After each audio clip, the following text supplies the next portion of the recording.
A neat trick that I was always interested in when I first started ROM hacking and scripting was weather. Making it rain on a particular route or do any kind of weather really brightens up a game and makes things really interesting to the player. And when I first started getting into hacking, I really went a little overboard on the weather. I made it rain on almost every single route. That's because I enjoyed it so much. We can do this just by going to the header in advanced map, and where it says weather, we could put rainy weather.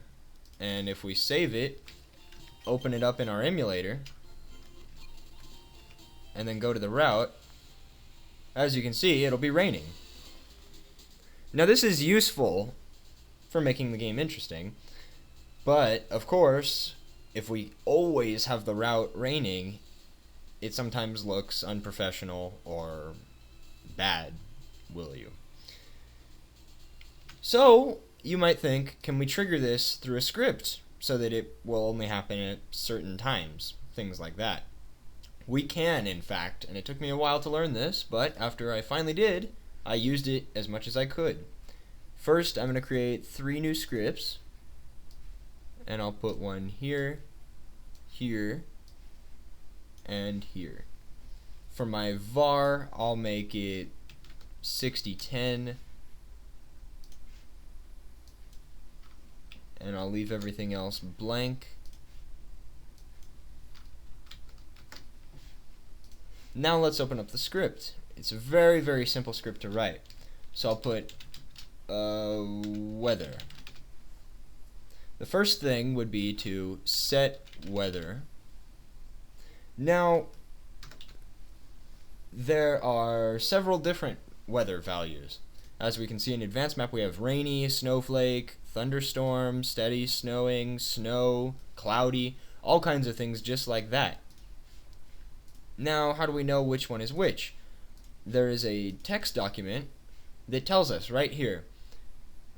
None is 0, reflected clouds is 1, normal is 2, rain is 3. Normal and none are basically the exact same thing, as far as I can remember. I might be wrong, but that's what I remember. Now, a couple of these other ones are not in fire red, such as the overheat weather. That is only in Ruby, Sapphire, and Emerald. It's used when Groudon is around.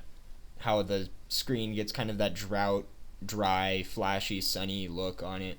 That's for Groudon, and of course, that is not going to be in Fire Red. So, if you try it, nothing's going to happen. So, since we want to make it rain, yeah, we'll just make it rain. We'll put setweather OX3. Now the next thing we put is NOP. If you're using that wretched program called XSE, Extreme Script Editor by HackMew, nothing bad about HackMew, but the program, you might have to put raw OXO, and that will look like this, raw OXOO. But if you're using good old PokeScript in all its buggy glory, go with NOP. It's basically nothing. That's what the command is. It's basically just nothing.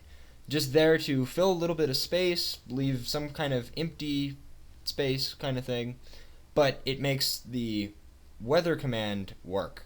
Some other commands use NOP, but not a few. There's nothing fancy to it. Now the next is doweather. Now we can put release and end. Simple, huh? I'll name this weather.rbc, close it up, compile my script, and now let's burn it.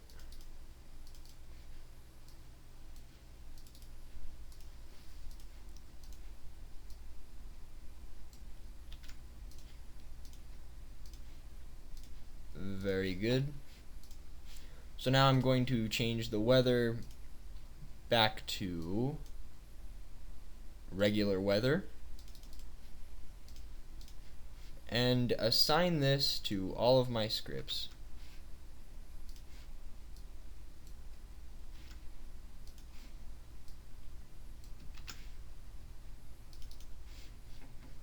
There we go.